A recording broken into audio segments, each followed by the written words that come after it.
Your first alert weather. Here's your live look over Pocatello, where you can see that the rain is ongoing, especially towards the south end of town is what it's looking like. At least vision cuts out at that point due to the rainfall. We've seen this activity all day long, and as of right now, there's still no end in sight. You'll see that on the Viper radar pretty quickly.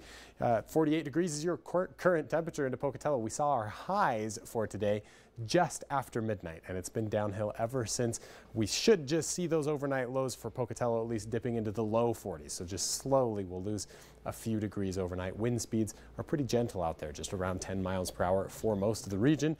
Here's the Viper radar, where we still have that stream of showers flowing up from northern Nevada, and it's going to continue here for the next little bit. The Viper cast, you'll see in a moment, shows this stream kind of shifting eastward overnight, but there's still a good chance, even into the Snake River Plain where we've seen rain all day long, there's still a good chance we're going to keep up shower activity deep into the nighttime hours. You can see that that low pressure system is now centered over northern Idaho, and it's going to continue to cycle storms right on through the area for the next couple of days. The exit is going to be very slow here.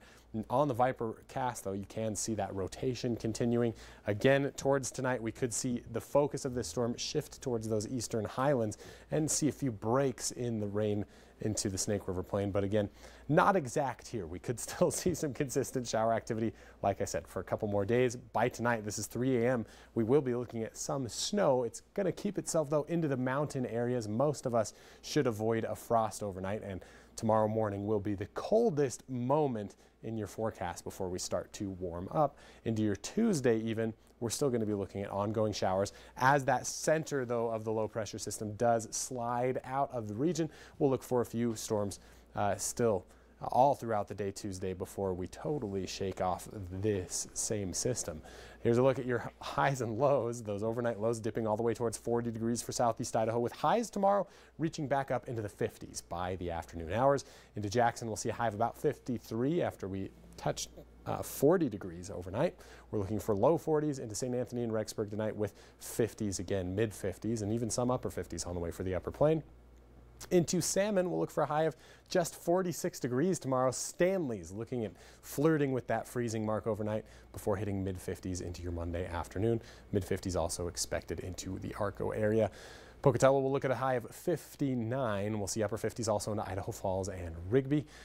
For the next 8 days, a warming trend does kick in. We'll see 60s by Tuesday in Idaho Falls, with 70s and 80s on the way as rain shower activity slowly tapers off. We'll be done for the most part with showers by the end of the day Wednesday. We'll look for just a few stragglers, some scattered isolated showers even into your Friday. 4th of July could see just a few showers, especially into the upper Snake River Plain down into Blackfoot. We're looking for less of a possibility of that. Beyond Thursday will be pretty clear, with lots of sunshine to enjoy, a few clouds here and there providing shade by the 4th of July, but highs reaching back toward our averages for this time of year, up into the mid-80s for Blackfoot. Do watch out for some breezy conditions and even a few lightning strikes, some thunder occurring with these showers for the next couple days, though it's not going to be overwhelming, as our temperatures will be well below average for Monday and Tuesday in Pocatello, just hitting 50s and 60s before we start to see 80s again by Thursday, Friday, and then nearly 90 degrees expected by this weekend. 4th of July looking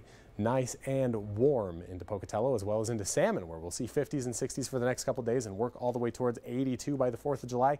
Jackson could even touch 80 degrees by that 4th of July Saturday. A few showers are possible, but we will be looking at a fair deal of sunshine at that point. Emma. Well, that's good to hear.